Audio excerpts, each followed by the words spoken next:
প্রিয় দর্শক, আসসালামু আলাইকুম। আমি doctor Bazlur Rahim Ripon, Medico Physiotherapy Centre, Restipara, Tangail থেকে আপনাদের সবাইকে জানাচ্ছি শুভেচ্ছা। প্রিয় দর্শক, আমরা কিন্তু প্রতিনিয়ত কিছু গুরুত্বপূর্ণ ইনফরমেশন আপনাদের সাথে শেয়ার করে থাকি, যে ইনফরমেশনগুলি আপনাদের খুবই কাজে লাগার সম্ভাবনা থাকে।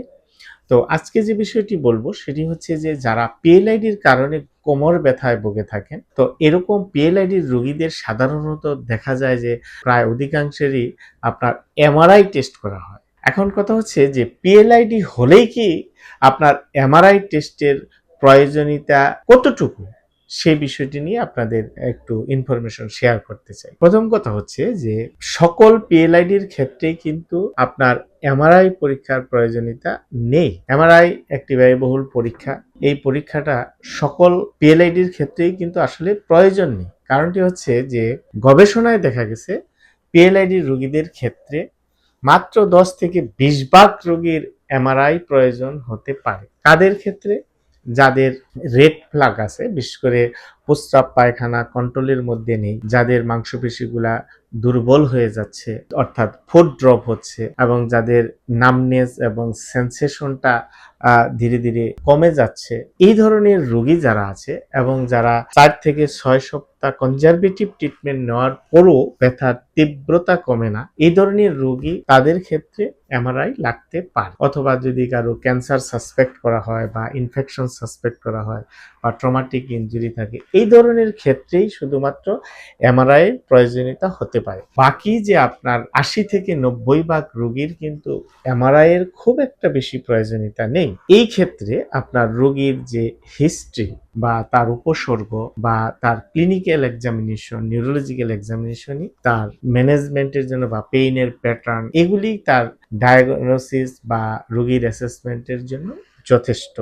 এবং এর উপর ভিত্তি করেই কিন্তু আপনার কনজারভেটিভ ট্রিটমেন্ট দিলে আপনার পিএলআইডি রোগী অপারেশন ছাড়া আপনার 80 থেকে 90 ভাগ রোগী কিন্তু সুস্থ হয়ে যায়। বরং অনেক সময় দেখা যায় যদি এমআরআই করা হয়, এমআরআই এ অনেক সময় দেখা যায় যে ব্যথা না থাকলেও কিন্তু সুস্থ মানুষের মধ্যে অনেক সময় ডিস্ক বাল্জ থাকতে পারে, হার্নিয়েশন থাকতে পারে। শুধুমাত্র যে ডিস্ক বাল্জ বা হার্নিয়েশন থাকলেই আপনার কোমর ব্যথা হবে এমনটি নয়। কোমর ব্যথার কিন্তু আরো অনেক কারণ আছে। এটা পোস্টারাল কারণে হতে পারে, অর্থাৎ ভঙ্গিমার ফল্টের কারণে, এটা মাসল স্টেইনের কারণে হতে পারে, লিগামেন্টের কোনো ইরিটেশন হলে হতে পারে, হ্যাঁ, ফ্যাসেট জয়েন্ট যদি ডিসফাংশন থাকে সে কারণে হতে পারে। এরকম অনেক কারণ আছে। শুধু যে আপনার ডিস্ক বাল্জ হলে বা ডিস্ক হার্নিয়েশন হলে এরকম নয়। বরং যখন এমআরআই করে ডিস্ক বাল্জ বা হার্নিয়েশন দেখা যায়, তখন কিন্তু রোগীরা একটু সাইকোলজিক্যাল প্রেশারের মধ্যে পড়ে। কিভাবে? যে তার ডিস্কটা বের হয়ে গেছে, এখন কি হবে? হোয়ারাস দেখা যাচ্ছে যে তার কিন্তু ওই ক্ষেত্রে যদি এমআরআই না করা হয়, সে কিন্তু ওই টেনশনটা, চিন্তাটা তার মাথায় নাও আসতে পারে। সুতরাং প্রিয় দর্শক, আপনারা যারা এরকম কোমর ব্যথায় ভুগছেন, বিশেষ করে পিএলআইডির কারণে, সকল পিএলআইডির ক্ষেত্রেই কিন্তু এমআরআই এর অত বেশি প্রয়োজনীয়তা নেই।